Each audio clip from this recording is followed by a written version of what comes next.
าพเจ้าชื่อแก้วรัตนาสิงหวงศ์สมาชิกสภาแห่งชาติประจำเขตเลือกตั้งที่15แขวงจำปาสักขอประกอบความเห็นก่อนอื่นข้าพเจ้ากาเห็นดีนำผลสำเร็จในการจัดตั้งปฏิบัติแผนพัฒนาเศรษฐกิจสังคมของรัฐบาลซึ่งได้เสนอไปในตอนเช้าคือว่าก็มีหลายอันที่ผลเด่นในหันข้าพเจ้าขอชมเชยที่สุดก็แม่นขบวนการในการจัดเก็บรายรับเข้างบประมาณในปีผ่านมาและก็อยู่ใน6เดือนต้นปีก็ถือว่ามีทางทาดีขึ้นแต่ข้าพเจ้าอยากขอแลกเปลี่ยนอยู่จุดเดียว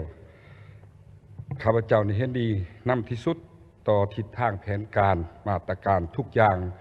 รวมทั้งนโยบายต่างๆที่รัฐบาลได้ขึ้นเสนออยู่ในบทที่ได้เสนอมาตอนเช้านี้แต่ในนี้ข้าพเจ้าก็ได้เห็นรัฐบาลสั่งร่วมขอโครงข่างออกมาจำนวน6จุดข้าพเจ้าชมเชยที่รัฐบาล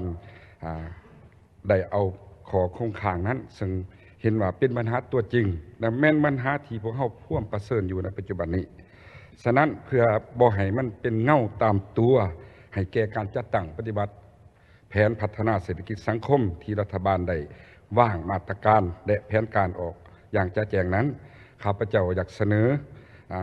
เพื่อสุขยุรัฐบาลในฐานะเป็นตัวแทนประชาชนเพื่อเฮ็ดให้แนวใดมติของสภาแห่งชาติ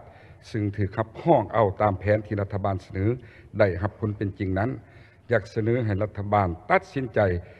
แก้ไขปัญหาที่คงค้างใน6จุดหันอย่างเป็นบุริมสิทธิ์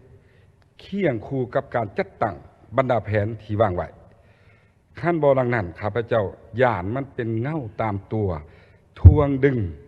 บรรดามาตรการแผนงานต่างๆที่วางไว้บ่บรรลุตามขาดหมายอันนั้นแม่นข้าพเจ้าอยากเสนอถึงบ่ได้หมดใน6ปัญหาหันก็ได้เพียง 50% เนาะของจำนวนที่คงค้างข้าพเจ้าเชื่อว่าแห้งสิไปกว่านี้ยกตัวอย่างเนาะยกตัวอย่างของปัญหา1ใน6ที่ว่าการเคารพปฏิบัติระเบียบกฎหมายคำสั่งต่างๆนี่บ่เข้มงวดนี่ข้าพเจ้าว่ามาฮอดเวลานี้เนี่ยพวกเฮาควรแก้ไล่ละขั้นเพื่อเฮาเฮ็ดเพื่อประเทศชาติเพื่อประชาชนเพื่อปกป้องมรรคผลของการปฏิบัติข้าพเจ้าว่า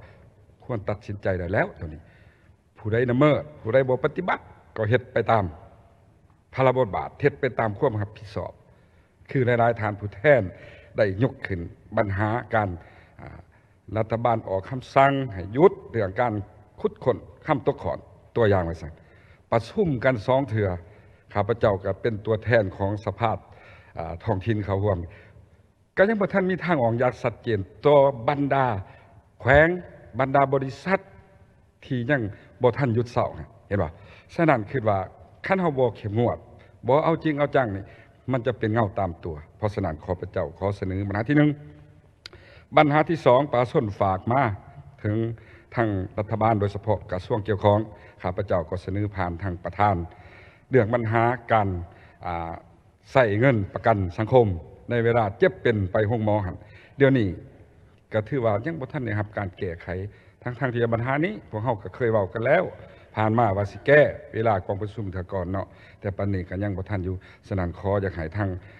รัฐบาลมีความเห็นสีแจงเติมฉะนั้นการประกอบความเห็นของข้าพเจ้าในฐานะเป็นตัวแทนของประชาชนก็หมดเพียงเท่านั้นท่านประธานขอขอบใจ